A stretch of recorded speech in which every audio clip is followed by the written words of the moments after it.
Bonjour. Alors pour donner suite au cours précédent, nous avons déjà parlé de l'objet unique et de l'objet de série. Aujourd'hui, nous terminerons sur l'analyse. Nous allons voir un petit peu comment analyser n'importe quel objet, que ce soit un objet de série ou un objet unique, à travers une certaine méthodologie d'analyse que je vous expliquerai tout au long du cours. Donc, premièrement, on doit commencer par une présentation du produit. C'est-à-dire, il s'agit de parler du nom de l'objet. Il faut vraiment, donc, soit vous faites un tableau, soit vous faites un texte. C'est selon votre guise. Donc, on commence par nommer l'objet. C'est très important. Nommer l'objet, lui donner un nom. Ensuite, le nom du créateur. Ça aussi, c'est important. Donc, le designer. Si vous avez une idée, ou bien si c'est mentionné en dessous de l'image, donc voilà, on nomme l'objet, on nomme le nom du créateur, le nom du fabricant, et là, je vais vous expliquer la différence entre un créateur et un fabricant. Alors, un créateur, c'est en fait, c'est l'artisan, hein, pour faire appel avec l'objet traditionnel. Le créateur, c'est l'artisan.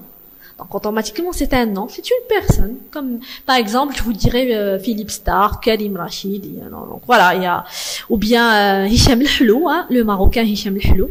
Voilà.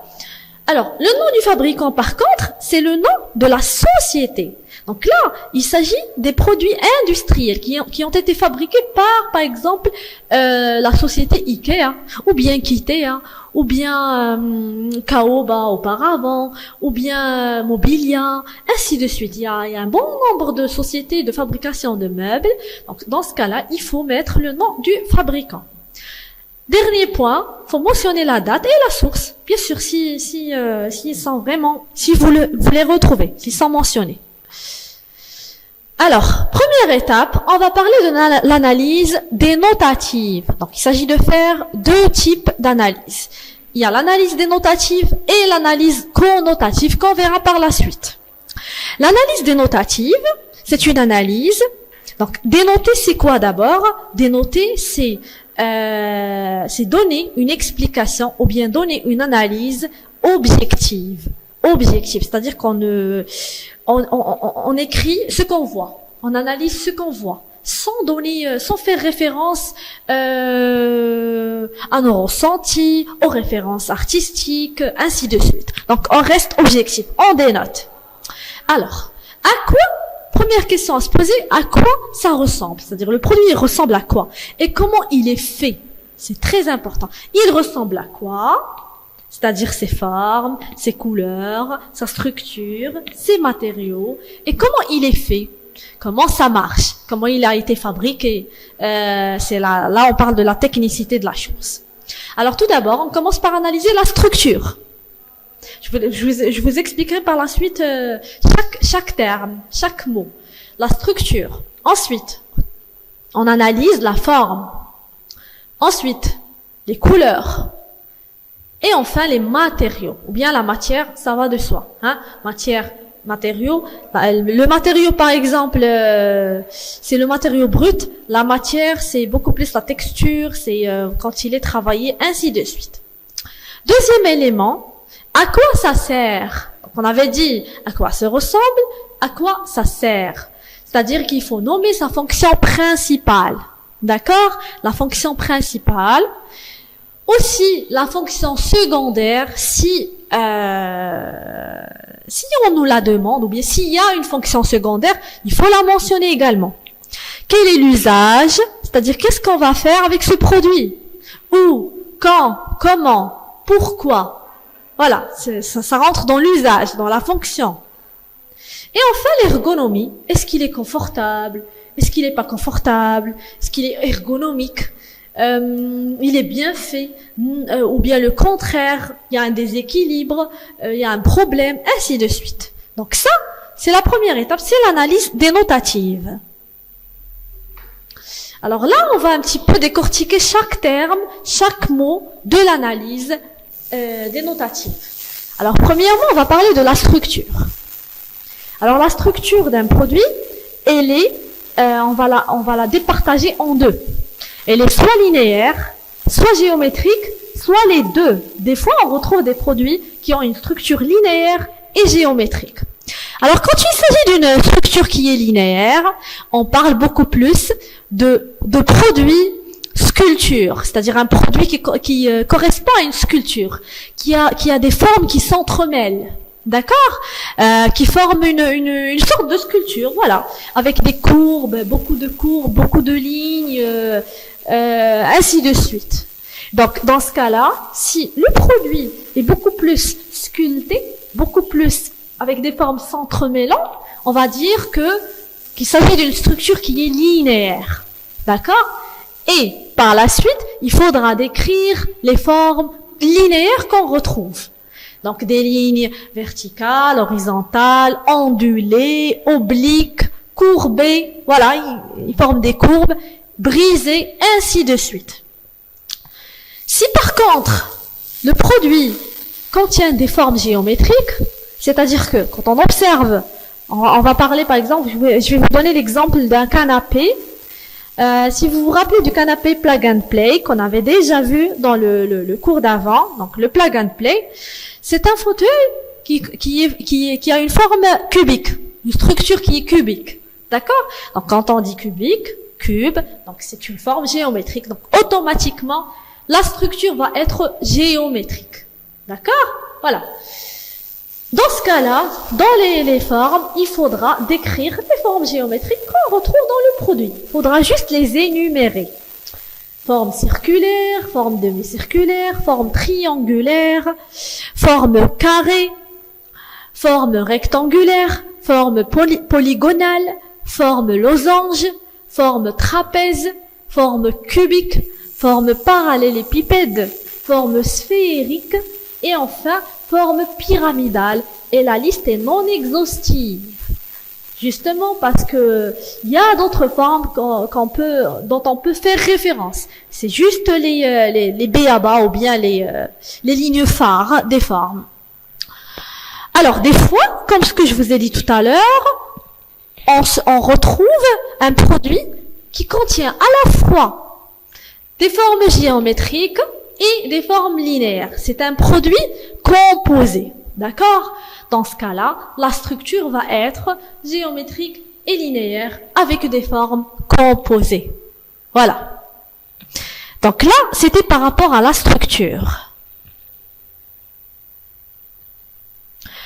Alors, on va passer à l'aspect et aux couleurs. Pour l'aspect, on avait tout à l'heure, on avait dit que l'aspect est dégagé, c'est ce que dégage le produit, à travers ses références, à travers l'inspiration de l'artiste, à travers le ressenti, à travers la charge culturelle et émotionnelle que l'on a nous-mêmes, ou bien que nous transmet le créateur, le designer, à travers son produit. Vous voyez, c'est ça en fait. Donc on peut, là, je vous ai un petit peu, je vous ai écrit quelques éléments importants. Alors voilà. Donc ici, alors je vais lire un petit peu les différents aspects que je vous propose. L'objet paraît, donc on peut commencer par cette question-là. L'objet paraît souple, ou bien rigide, ou bien léger, simple, complexe. Il paraît aussi artisanal, il paraît vintage, pop art. Donc la liste est non exhaustive. C'est à vous de la compléter. Bien sûr, en faisant des recherches chez vous, ainsi de suite. Deuxième élément, la couleur. La même chose pour la couleur, il faudra la décrire. Il faut commencer par l'énumérer, c'est-à-dire décrire les différentes couleurs retrouvées, et ensuite, il faudra revoir un petit peu le style de couleur, l'inspiration des couleurs, par exemple, couleur primaire, par référence au pop art, ou bien Mondrian, à Mondrian, l'artiste, le grand artiste plasticien de l'abstrait et le fondateur du mouvement de Stiegel, du Bauhaus, de l'école, la grande école du Bauhaus, ainsi de suite. Couleur secondaire, couleur tertiaire, couleur complémentaire, couleur chaude ou bien froide, couleur pastel ou vintage, couleur tonique ou flash, couleur vive, couleur ethnique, donc, et la liste toujours est non exhaustive.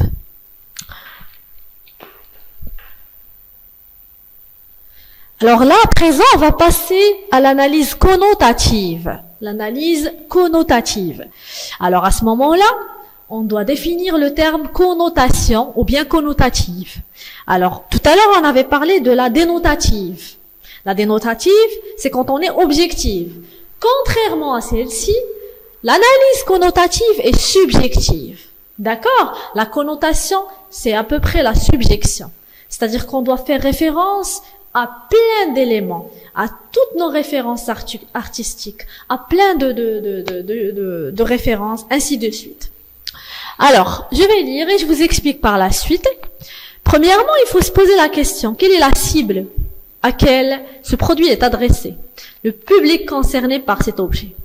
Deuxièmement, il faudra rechercher les significations des formes, des couleurs, des motifs dans l'objet. D'accord? Donc, chaque produit a une signification. Il faudra la trouver. Ensuite, il faudra décrire les références artistiques, historiques, culturelles, symboliques, ainsi que la source d'inspiration. Alors, dans cette partie d'analyse, c'est très très important d'avoir une culture artistique assez vaste. Il faudra bien s'instruire, il faudra regarder des documentaires, il faudra suivre les cours d'histoire de l'art, ainsi de suite. Cela vous permettra d'avoir un vocabulaire qui vous facilitera la tâche. Donc, je réexplique vite fait. Il faudra parler de la cible et du public concerné. Ensuite, il faudra rechercher les significations des formes, c'est important, c'est-à-dire qu'il faut rechercher un petit peu le cercle, qu'est-ce qu'il signifie, le carré, le cube, les différentes formes ont des significations dans le domaine cognitif, dans le domaine plastique, ainsi de suite. Donc, il faudra retrouver toutes les significations. Alors, il faut aussi rechercher la signification des couleurs. Je vous invite à faire des recherches de sens, le sens des couleurs, le sens des formes, le sens des motifs, pour avoir ce vocabulaire qui vous permettra de réaliser cette analyse connotative de manière facile. Troisième élément, décrire les références artistiques. Là, il faut avoir le maximum possible de culture artistique, de culture en histoire de l'art, pour pouvoir faire référence aux différents mouvements artistiques. Historique, oui, faut avoir le strict minimum de culture en histoire.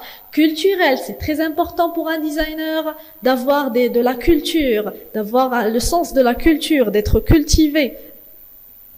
Symbolique, oui, voilà, symbolique.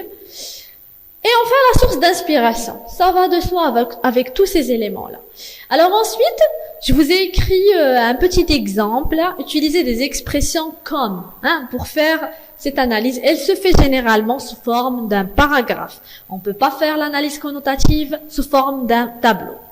Alors, les formes du tabouret sont, ou bien symbolisent, signifient, donnent l'impression que, expriment un sentiment de, nous renvoie à, rappelle, évoque, produit l'effet de, accentue l'effet de, minimise l'effet de, et la liste est longue. C'est juste un petit exemple pour vous aider à vous entraîner. Et là, je pense que je vais vous inviter d'ailleurs à vous entraîner à travers un petit exercice. Mais juste avant, il faut toujours conclure avec évaluer la valeur et la qualité esthétique du produit. Voilà. Là, on peut donner notre avis. On peut dire que je trouve, c'est très bien de donner son avis dans l'analyse par rapport au produit qui est devant vous. Je trouve qu'il est bien fait. Je trouve que le designer c'est bien d'inspirer. Je trouve qu'il est fonctionnel, ainsi de suite. Il faut valoriser le produit. L'analyse est peut-être aussi critique. On peut aussi donner une critique progressive, c'est possible. Voilà. Et là, je vous invite à faire un petit exercice. Un exercice sous forme d'une analyse comparative. C'est-à-dire, l'analyse comparative, c'est quand vous retrouvez devant 3 images, ou 2, ou plus, pour les analyser avec les mêmes termes, les mêmes éléments. Donc, vous avez ici devant vous 3 produits. Je vous donnerai pas le nom, c'est à vous de le trouver, il faut faire des recherches, ainsi de suite. Mais ça rentre dans le terme du relaxage, hein, de s'asseoir et se relaxer, se reposer, ainsi de suite. Alors, vous avez observé ces 3 images.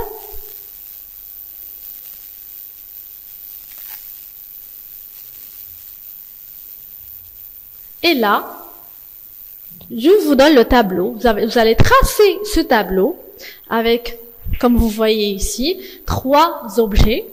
Et en haut, la structure, les formes, la fonction, la couleur, les matériaux et enfin la matière. Donc vous devez remplir le tableau en analysant, en observant beaucoup plus ce produit, en vous posant les bonnes questions. Faites référence à tout ce que je vous ai expliqué auparavant. On essaie de retrouver la structure, est-ce qu'elle est géométrique ou bien elle est linéaire. Comment sont les formes, on les décrit.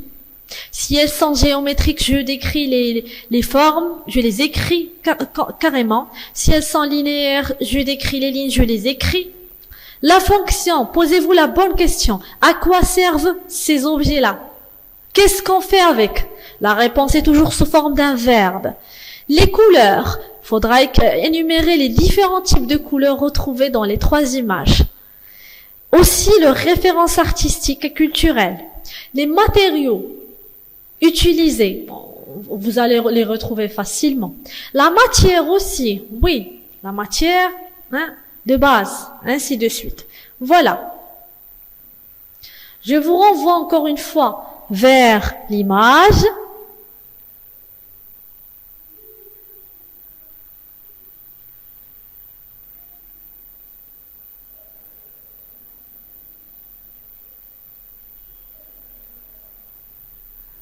Vous pouvez aussi faire des croquis. Vous pouvez faire des croquis vite fait, des esquisses facilement pour garder les traces et pour compléter le tableau.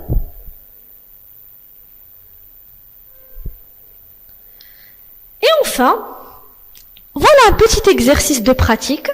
On va passer à la pratique parce que depuis le début des cours, nous n'avons pas fait de pratique. Donc, on passera à la pratique avec ce petit exercice de réalisation d'un salière poivrière. Donc, le sel et poivre. Alors, devant vous, vous avez une salière. Vous devez d'abord dessiner cette salière.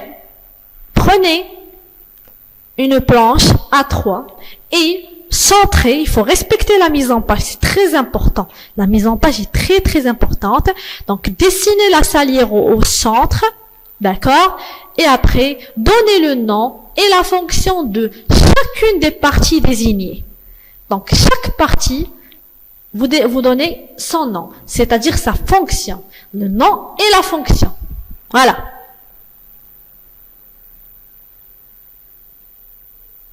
Alors, je tiens à expliquer que le sel et poivre, c'est un ustensile de cuisine.